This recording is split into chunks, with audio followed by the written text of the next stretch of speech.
एक दिन एक खूबसूरत गांव में, जहां पहाड़ों के पीछे बसे एक छोटी सी लड़की माया रहती थी। माया का एक ख्वाब हमेशा से था कि वो जादू की दुनिया में होती, और इसलिए वो हमेशा जंगलों का सफर करती रहती। एक दिन जब माया जंगल में गहराइयों में बंद रास्ते पर चल रही थी, उसने एक अजीब व गरीब मंजर देखा। एक दरख्त के नीचे झाड़ियों और पत्तों के नीचे एक छोटा सा खाकी बकिस छिपा हुआ था। उसकी सतह पर एक अजीब रोशनी चमक रही थी, और माया को महसूस हो रहा था कि उसके गर्द एक राज है।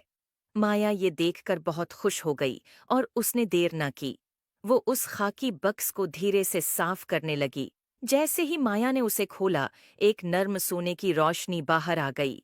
बक्स में एक छोटा क्रिस्टल गेंद लटक रही थी, जो महसूस हो रही थी जैसे वो दिल से जलते हुए हों।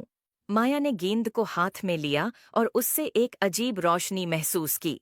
अचानक दुनिया घूमने लगी, और फिर उसने महसूस किया कि वह एक जादुई जंगल में है। वहां दरख्त बातें कर रहे थे और रंगीन फूल हुआ में नाच रहे थे। माया ने एहसास किया कि वह एक दुनिया में आ गई है जहां हैरत अंगेज चीजों का राज है।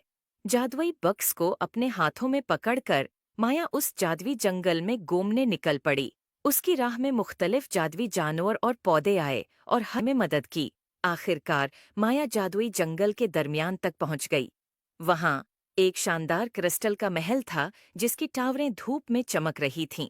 और इस सब के बीच में एक अक्लमंद बुजुर्ग खड़ा था, जो जंगल के जादू का मुहाफिज था।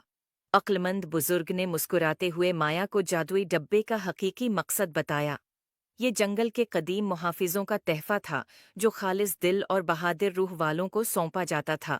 इसकी ताकत जादू में नहीं, बल्कि इस सफर में थी जो उसने मुतासिर किया। तश्कर और हैरत से भरपूर माया अपने घर वापस आई। इसके दिल में नई हिकमत और हैरत की रोशनी भरी हुई थी। और अगरचा उसने जादुई जंगल को पीछे छोड़ दिया था, लेकिन उसकी जादुई महमात की यादें हमेशा उसके साथ रहेंगी, इसे याद दिलाते हुए कि हकीकी जादू खुद पर यकीन और तखय्युल की ताकत में है। उम्मीद है आपको स्टोरी पसंद आए होगी। Thanks for watching. Please like and subscribe my YouTube channel.